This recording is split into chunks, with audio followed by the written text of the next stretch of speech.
भारत की सबसे बड़ी आईटी कंपनियों में शामिल टीसीएस एक ऐसा नाम जिस पर करोड़ों लोग भरोसा करते हैं। लेकिन महाराष्ट्र के नासिक स्थित टीसीएस यूनिट से सामने आए एक मामले ने अब पूरे कॉर्पोरेट इंडिया को कटघरे में खड़ा कर दिया है। Sexual harassment, mental torture, religious pressure, toxic workplace और पॉश कानून के पालन में गंभीर लापरवाही। अब नेशनल कमीशन फॉर वुमेन यानी एनसीडब्ल्यू की 50 पन्नों की रिपोर्ट ने इस मामले को और भी बड़ा बना दिया है। तो आखिर ये पूरा मामला क्या है, एक्सप्लेनर में समझते हैं। सबसे पहले बात करते हैं शुरुआत कहां से हुई। एनसीडब्ल्यू की रिपोर्ट में क्या क्या कहा गया और क्यों ये केस सिर्फ टीसीएस नहीं बल्कि पूरे कॉर्पोरेट सेक्टर के लिए वार्निंग माना जा रहा है। आइए आसान भाषा में समझते हैं। मामला शुरू कैसे हुआ। कुछ महीने पहले महाराष्ट्र के नासिक स्थित टीसीएस बीपीओ यूनिट में काम करने वाली कई महिला कर्मचारियों ने गंभीर आरोप लगाए। इन कर्मचारियों का दावा था कि ऑफिस में लंबे समय से हैरेसमेंट, बुलिंग और इंटिमिडेशन यानी कि डराने का माहौल था। कुछ महिलाओं ने आरोप लगाया कि उन्हें लगातार मानसिक रूप से प्रताड़ित किया जाता था। शिकायत करने पर जॉब इनसिक्योरिटी का डर दिखाया जाता था। कुछ मामलों में स्टॉकिंग और इनएप्रोप्रिएट बिहेवियर की शिकायत भी सामने आई। इसके अलावा कुछ कर्मचारियों ने धार्मिक दबाव और कन्वर्जन प्रेशर जैसे आरोप भी लगाए। जैसे जैसे शिकायतें बढ़ीं, मामला सोशल मीडिया और फिर स्थानीय प्रशासन तक पहुंच गया। पुलिस जांच और एसआईटी की एंट्री। मामला बढ़ने के बाद नासिक पुलिस ने जांच शुरू की। कई एफआईआर दर्ज हुई। कुछ आरोपियों को हिरासत में लिया गया। मुख्य आरोपी के तौर पर कुछ नाम सामने आए जिनकी भूमिका की जांच अभी जारी है। इनमें निदा खान का नाम मास्टरमाइंड के तौर पर निकलकर सामने आया, जिसे हाल ही में गिरफ्तार कर लिया गया है। वहीं इस केस को लेकर महाराष्ट्र सरकार ने एक्शन लिया और फिर स्पेशल इन्वेस्टिगेशन टीम यानी एसआईटी बनाई गई। एसआईटी ने कर्मचारियों के बयान रिकॉर्ड किए, ऑफिस के अंदर की प्रक्रियाओं की जांच की और इंटरनल कंप्लेंट सिस्टम की पड़ताल शुरू हुई। अब एनसीडब्ल्यू की रिपोर्ट में क्या कहा गया, इस पर बात करते हैं। नेशनल कमीशन फॉर वुमेन ने खुद इस मामले का संज्ञान लिया। एनसीडब्ल्यू ने एक फैक्ट फाइंडिंग कमेटी बनाई जिसमें रिटायर्ड जज, फॉर्मर डीजीपी और लीगल एक्सपर्ट शामिल थे। इस समिति ने कर्मचारियों से बातचीत की, ऑफिस सिस्टम की समीक्षा की और फिर महाराष्ट्र सरकार को 50 पन्नों की अपनी रिपोर्ट सौंपी। अब सबसे बड़ा सवाल, उस रिपोर्ट में क्या लिखा है। Number 1, toxic workplace environment.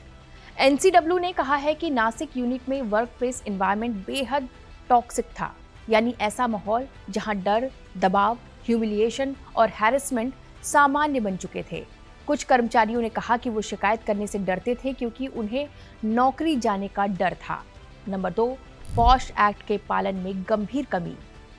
Bharat में महिलाओं को कार्यस्थल पर यौन उत्पीड़न से बचाने के लिए पॉश एक्ट बनाया गया है। इस कानून के तहत हर कंपनी में इंटरनल कंप्लेंट्स कमेटी यानी कि आईसीसी होना जरूरी है। लेकिन एनसीडब्ल्यू रिपोर्ट के मुताबिक या तो सिस्टम प्रभावी नहीं था या कर्मचारियों को उस पर भरोसा नहीं था। रिपोर्ट में जीरो कॉम्प्लायंस और गवर्नेंस फेल्योर जैसे शब्द इस्तेमाल किए गए हैं, यानी सिर्फ पॉलिसी बनाना काफी नहीं, उसे जमीन पर लागू करना भी जरूरी है। नंबर 3, शिकायतों को गंभीरता से नहीं लिया गया। कुछ कर्मचारियों का आरोप था कि उनकी कंप्लेंट्स को टाइमली तरीके से हैंडल नहीं किया गया। कुछ को एलिजिबली इग्नोर किया गया, कुछ को रिपोर्टेडली काउंसलिंग या इंटरनल एडजस्टमेंट के जरिए शांत कराने की कोशिश हुई। यानी सवाल सिर्फ हैरेसमेंट का नहीं बल्कि शिकायतों के हैंडलिंग प्रोसेस का भी है। अब इस पूरे मामले पर टीसीएस का पक्ष क्या है। टीसीएस ने इन आरोपों पर कहा है कि कंपनी जांच एजेंसियों के साथ पूरा सहयोग कर रही है। कंपनी ने इंटरनल इंक्वायरी शुरू करने और कुछ कर्मचारियों को सस्पेंड करने की बात भी कही है। टीसीएस का कहना है कि कंपनी वर्कप्लेस सेफ्टी और एम्प्लॉय डिग्निटी को गंभीरता से लेती है। अब ये पूरा मामला इतना बड़ा क्यों बन गया, ये भी समझते हैं। टीसीएस ये कोई छोटी मोटी कंपनी नहीं है। टीसीएस भारत की सबसे बड़ी आईटी कंपनियों में शामिल है। लाखों युवा यहाँ नौकरी का सपना देखते हैं। ऐसे में अगर इतनी बड़ी कंपनी की किसी यूनिट में हैरेसमेंट, बुलिंग और पॉश कॉम्प्लायंस को लेकर सवाल उठते हैं तो जाहिर तौर पर पूरे कॉर्पोरेट सेक्टर की स्क्रूटनी पर बात आ जाती है। कॉर्पोरेट इंडिया के सामने खड़े कौन कौन से सवाल हैं, उस पर बात करते हैं। अब इस केस के बाद कई बड़े सवाल खड़े हो रहे हैं। क्या बड़ी कंपनियों में पॉश सिस्टम सिर्फ पेपर वर्क बनकर रह गया है? क्या कर्मचारी अब भी शिकायत करने से डरते हैं? क्या इंटरनल कंप्लेंट कमिटीज वास्तव में इंडिपेंडेंट हैं? क्या वर्कप्लेस कल्चर को सिर्फ प्रोडक्टिविटी नहीं, डिग्निटी और सेफ्टी से भी मापा जाना चाहिए?